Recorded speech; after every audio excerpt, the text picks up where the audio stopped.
Boa noite, pessoal do Isoladas 2 do grupo G8. Aqui é Marcelo Mota Miranda, professor de vocês do primeiro semestre. Quem está chegando agora, seja bem-vindo, Marcelo Sapinho. Na verdade, não estava programado essa primeira aula do segundo semestre ainda no processo de EAD, Educação à Distância, né? Mas é o único que nós temos como alternativa por enquanto, né, para mantermos os nossos contatos e nossa sistematização de estudos, pensando ou na escola ou nos vestibulares. O grupo G8 entende que, diante do processo que nos foram colocados, nós estamos fazendo todos os recursos possíveis para dar um atendimento melhor para você, aluno. Pensando nisso, o grupo, e no primeiro semestre a gente já tinha comunicado isso, a direção do colégio, com a colaboração dos seus professores, tomou a decisão que esse semestre não termina mais em setembro, e sim em outubro. Então a gente vai começar o semestre agora com eletroquímica, e para eu começar a eletroquímica eu vou fazer uma revisão de oxidação do primeiro ano, depois vem a eletroquímica propriamente dita, depois radioatividade e estequiometria. Então, com muita tranquilidade, a gente vai continuar o processo. E nesse novo modelo, sempre que eu terminar um assunto, primeiro vou fazer uma bateria de questões que caíram na prova do Enem, né? E vou passar umas outras questões do material que vocês vão receber. Então vai ter sempre uma bateria do Enem e do material que vocês vão receber, eu resolvendo aqui, usando o recurso ou do quadro, gravando, ou o recurso do PowerPoint, até a gente voltar para a aula presencial. Sejam bem-vindos a esse semestre, com a certeza de que vamos terminar, né, e vamos atingir os nossos objetivos. Boa quarentena a todos, continua em processo de ser preventivo para não acontecer de adquirir esse Covid, ok? Então vamos lá começar primeiro vídeo no mesmo procedimento do primeiro semestre. Cada aula vão ter 3 vídeos, uma média de 15 minutos, né? E nesses vídeos com a média de 15 minutos, logo após eu tenho o tempo, né, à disposição dos senhores pelo grupo G8. No nosso caso, a aula vai até 15 para as 8, então até 15 para as 8 eu estou à disposição de vocês no grupo G8, ok? A gente começa às 6h15, com mais uma hora 7h15, com mais 15, mais 30 minutos, né? 7h45, então 15 para as 8. Agora, após esse horário, eu estou à disposição de vocês, como sempre, no telefone 7998855.000. Então, vamos lá começar o nosso processo desse segundo semestre.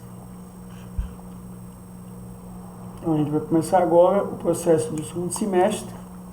Deixa eu anotar aqui, para eu não me perder no tempo de vídeo.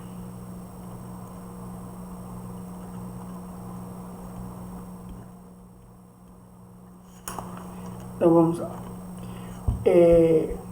Começando com a revisão que eu preciso como ferramenta para o assunto eletroquímico, que é óxido e redução. Observe que aí numa foto desse laboratório, um aluno está fazendo um experimento, e esse experimento envolve uma reação de óxido-redução. Ele está no tubo, fez uma reação do ferro com HCl, formou gás hidrogênio e cloreto de ferro 2. Bom, por que foi uma reação de óxido-redução? Porque o ferro, enquanto substância simples, e o gás hidrogênio, enquanto substância simples, tem NOx igual a zero. Mas por que substância simples tem NOx igual a zero? Porque NOx é transferência de elétron. Número de oxidação, hoje não é mais a ideia do oxigênio. A ideia de número de oxidação surgiu com Lavoisier, onde ele colocou essa expressão porque ele acreditava que as transferências de elétron só podiam acontecer na presença do oxigênio. Hoje a gente sabe que não precisa, mas ficou com esse nome. Mas número de oxidação hoje a gente entende como transferência de elétron. E uma substância simples tem NOx igual a zero, porque átomos iguais, um não vai transferir para o outro. Como não há transferência de elétron, o NOx é zero.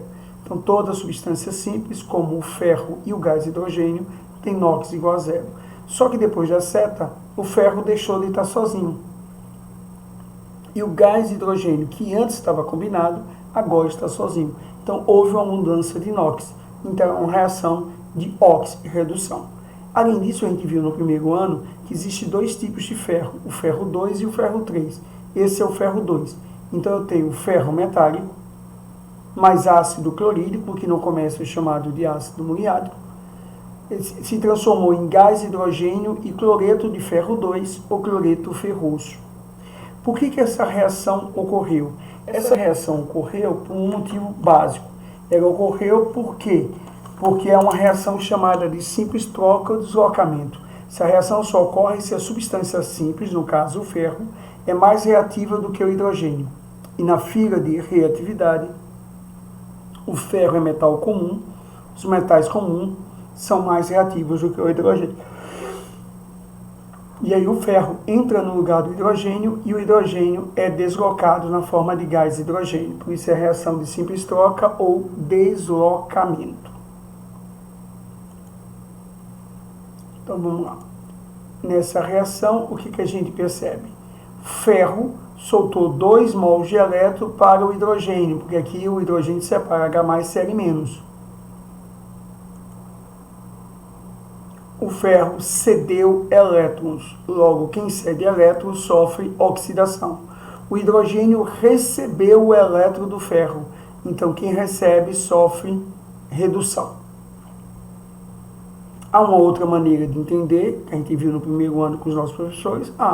Oxidação é aumentar o NOx, ele saiu de 0 para 2+, então aumentou. Redução é diminuir o NOx pela matemática, ele saiu de 1+ para 0.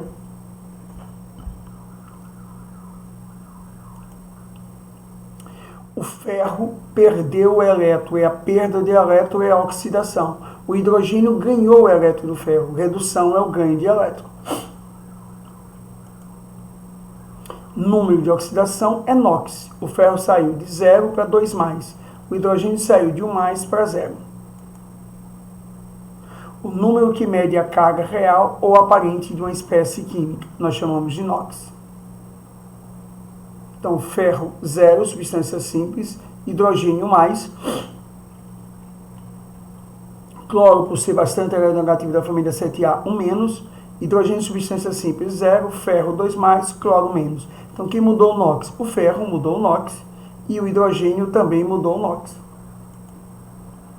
Regras para o cálculo de número de oxidação lá do primeiro ano.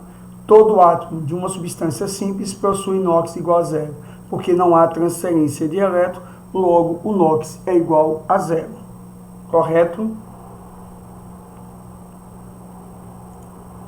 Hidrogênio, NOx 0.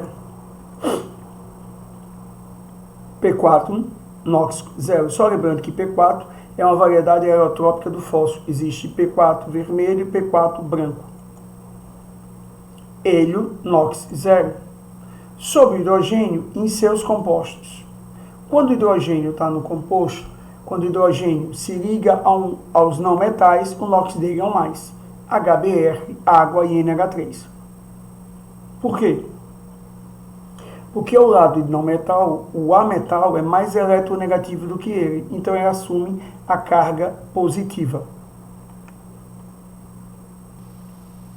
Sempre 1+.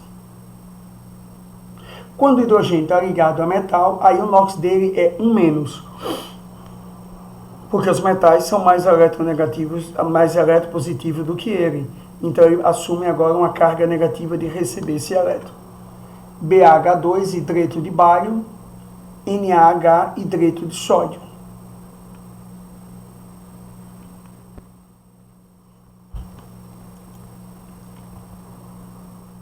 Sobre oxigênio em seus compostos.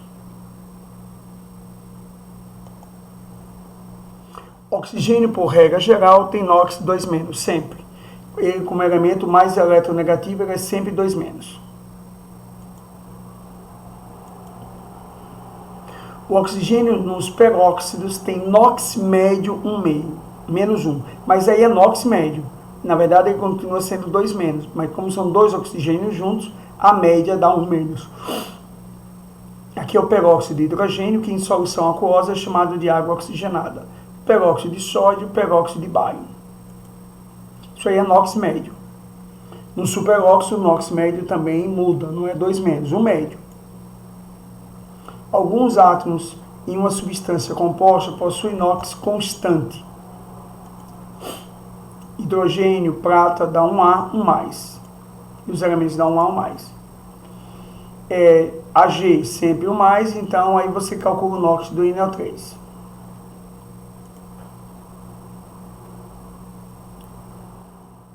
Não muda. Hidrogênio, prata e os elementos dão 1A, sempre 1+. Zinco, cádmio e os elementos dá 2A, 2+. Não muda. No CaCO3, que é o carbonato de cálcio, o cálcio é 2+. No brometo de magnésio, o magnésio é 2+. Alguns átomos de uma substância composta possuem NOx constante. Por exemplo, o alumínio dá 3A, sempre é 3+. Óxido de alumínio, brometo de alumínio, sempre 3+. Os calcogênios, quando for o elemento mais eletronegativo, no final da fórmula, ou seja, na extrema direita, ele é 2-. Sempre ele é 2- quando está na extrema direita da fórmula. O enxofre, extrema direita, é 2-. Oxigênio, 2-. Quando não está, eu não sei o NOx. Também tem isso. Se o elemento da 6A não está na extrema direita do composto, eu não sei o NOx de qual, vou ter que calcular. É o que a gente vai aprender a fazer.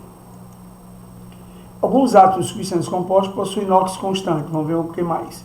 Halogênios, quando estão na extrema direita do composto, no final, o NOx dele é sempre 1-.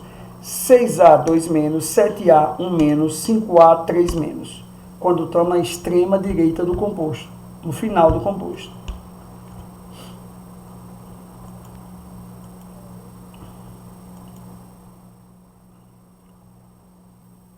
Todo átomo em um íon simples possui NOx igual a carga. Por exemplo, isso aqui é 3+, é porque a carga dele é 3+. 2+, 2+. 2-, 2-. 1-, 1-. A soma algébrica do NOx de um átomo e uma substância composta é igual a 0, porque se é uma substância, ela é eletricamente neutra. Se ela é eletricamente neutra, o somatório de cargas positivas e negativas tem que dar 0, obrigatoriamente. Na água, 0. Agora, se eu escrevo H3 ou mais, aí não é uma substância.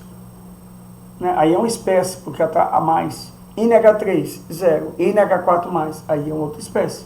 SO3, 0. SO3, 2-, é uma espécie instável. Se é uma molécula, se é uma substância, tem que ser 0. NaOH, o somatório tem que dar 0.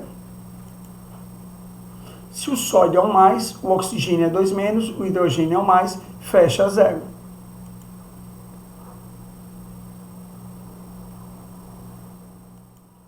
A L2O3, o alumínio é 3+, 2 vezes 3, 6. O oxigênio é 2-, 3 vezes 2, 6-. Sempre dá 0. Ok? Pronto. Esse primeiro vídeo da aula de hoje eu termino aqui e continuo daqui a pouco. Ok?